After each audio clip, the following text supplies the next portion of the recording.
Norway நாட்டை சேர்ந்த ஒரு ஆய்வாளர் தோர் ஹெர்டால் அப்படிங்கிறவர் பாலினேஷியா தீவுகளுக்கு பழங்காலத்தில் தென் அமெரிக்காவில் இருந்து தான் மக்கள் குடியேறினாங்க அப்படின்ற ஒரு கூற்றை வைக்கிறார். இதை அந்த காலகட்டத்தில் இருந்த எந்த அறிவியல் ஆய்வாளர்களும் ஏற்கவே இல்லை. தன்னுடைய நம்பிக்கையை நிரூபிக்கிறதுக்காக மட்டும் ஹெர்டால் ஒரு திட்டத்தை தீட்டுறாரு. பண்டைய தென் அமெரிக்க மக்கள் பயன்படுத்தின அதே முறையை பின்பற்றி பல்சா மரக்கட்டைகள் மற்றும் கயிறுகளை மட்டுமே யூஸ் பண்ணி ஒரு மிகப்பெரிய கட்டுமரத்தை கட்டினார். அந்த கட்டுமரத்துக்கு பண்டைய கடவுள் பெயரான கோன்டீக்கி அப்படின்னு பெயரிட்டார்.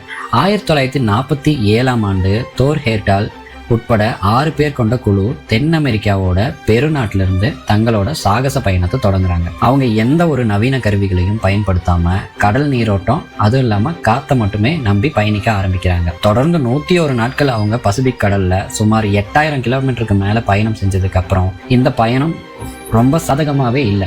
இந்த பயணத்தின் அப்போ சுறாக்கள், புயல்கள், அப்புறம் கட்டுமரம் உடையிற ஆபத்து கூட இவங்களுக்கு பல சவால்களை கொடுத்துச்சு. 100 நாட்களுக்கு அப்புறம் கோன்டிக்கி கட்டுமரம் பாலினேஷியாவில் உள்ள ராரோயா அப்படிங்கிற ஒரு பவளப்பாறையை அடைஞ்சு இடிச்சு நின்றுச்சு.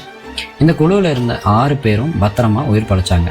தோர் ஹெர்டால் தன்னோட கடுமையான சாகசத்தோட மூலம் பழங்காலத்தில் தென் அமெரிக்க மக்களால் பசிபிக் கடலை வெற்றிகரமாக கடந்து பாலினேஷியாவை அடைஞ்சிருக்க முடியும் அப்படிங்கிறத இந்த உலகத்துக்கு நிரூபிக்கிறார். இது உலகத்தோட மிக சிறந்த சாகச பயணங்களில் ஒன்றா கருதப்படுது. இதுக்காக கான்டிக்கின்னு இவர் எடுக்கப்பட்ட ஒரு ஆவணப்படம் ஆஸ்கார் விருதையும் வென்றிருக்கு. இது பிற்காலத்தில் கான்டிக்கின்ற பேரில் படமாகவும் வரப்பட்டிருக்கு.